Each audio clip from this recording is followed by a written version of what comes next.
And sometimes these junkets can just feel like junkets, but every time I speak with you, it always is feeling like I'm having an actual genuine conversation. So I just want to say thank you for that. Well, I appreciate that. And you ask good questions too.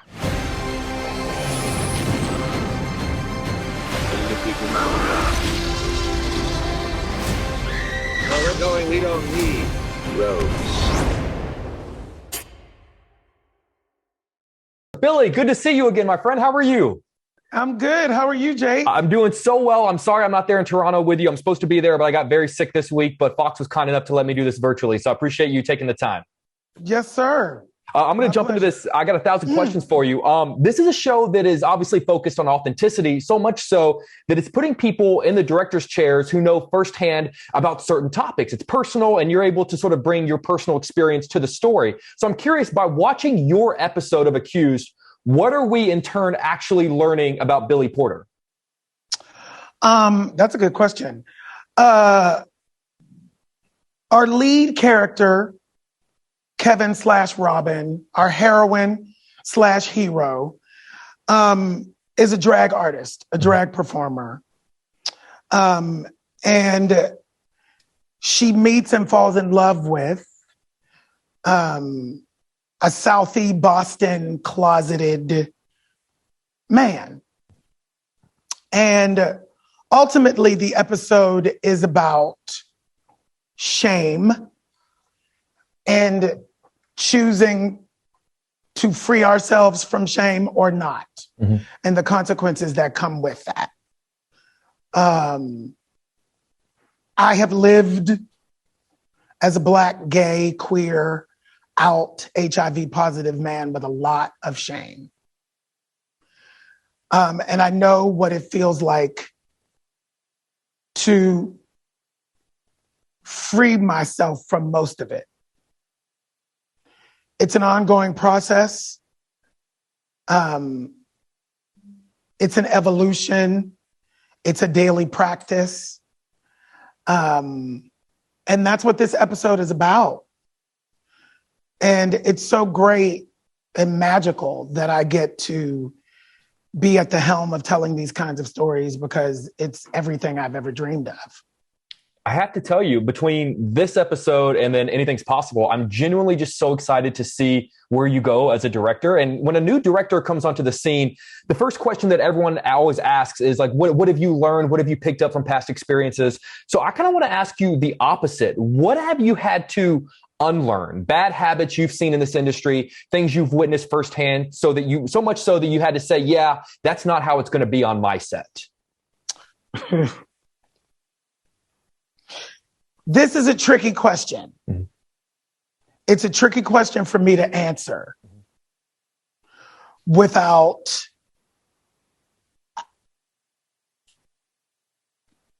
let me just say that there are practices in this industry that operate from a space of fear. And it makes a lot of people do things and make decisions that feel like it's the antithesis of how to make art. You can't make art from fear.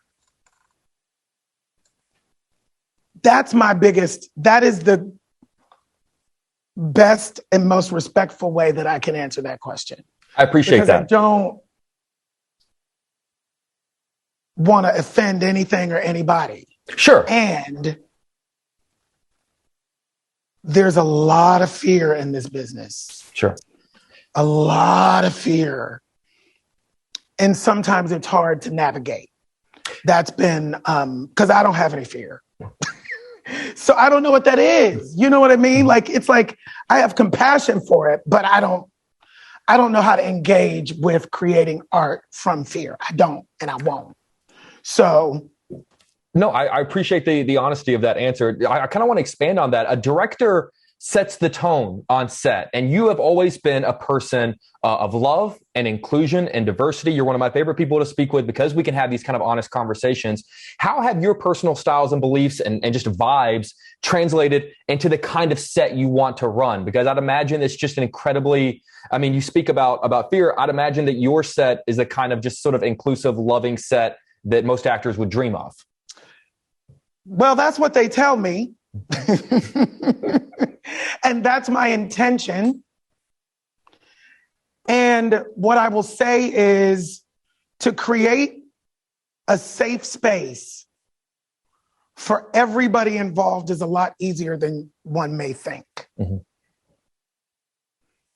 I find that all I have to do is speak to everybody. I come in the morning and I say good morning to everybody I see. If I'm in a space with somebody and nobody else is around, I strike up a conversation. You know, it's really that simple. You know, all anybody wants is to be seen. And so I try to see everybody and acknowledge their presence. That's what I try to do. And I have found in all of my directing, you know, I directed for the theater for 22 years, and this is my second film and television project. All of my rooms feel like that because my ego is, I leave my ego at home. You got to leave your ego at home. You and I have spoken many times, and I would not associate you with having an ego because you are so kind and genuine. But you speak about being seen. You know, we all of us, we love television, and television can be fun and it can be entertaining. But I think something like Pose was such a reminder of how important television can be because it has the power to change lives, to make us learn, to see the world for what it is, to make people feel seen. I think Accused, and based on what I'm hearing about your episode, has the power to do the same. Growing up, who or what, in terms of people or projects, did you have in entertainment that made you feel like you were belonged or that you were seen? Did you have anything? I did not. I didn't have any projects that made me feel seen in my queerness.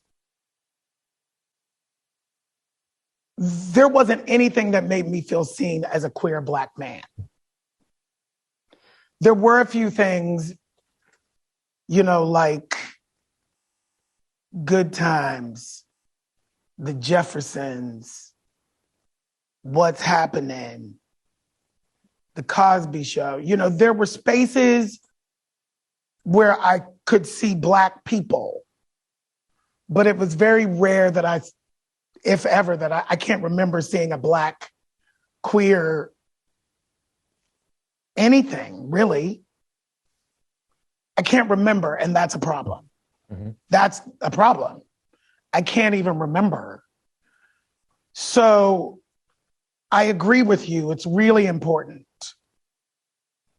You know, the power we have as artists to change the molecular structure of people from the inside out. You know, as artists, through our art, we remind people of our collective humanity. We're all human beings first. I love being able to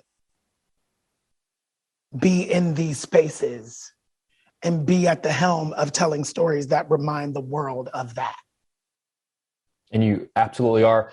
Billy Porter, they are giving me the rap, but I just want to thank you for always just having such a real and genuine and honest conversation. Sometimes these junkets can just feel like junkets, but every time I speak with you, it always is feeling like I'm having an actual genuine conversation. So I just want to say thank you for that. I appreciate that. And you ask good questions too. Thank you. I appreciate you. Thank you very much. That too. I appreciate you. Thank you. Well, I hope you have a great rest of your day.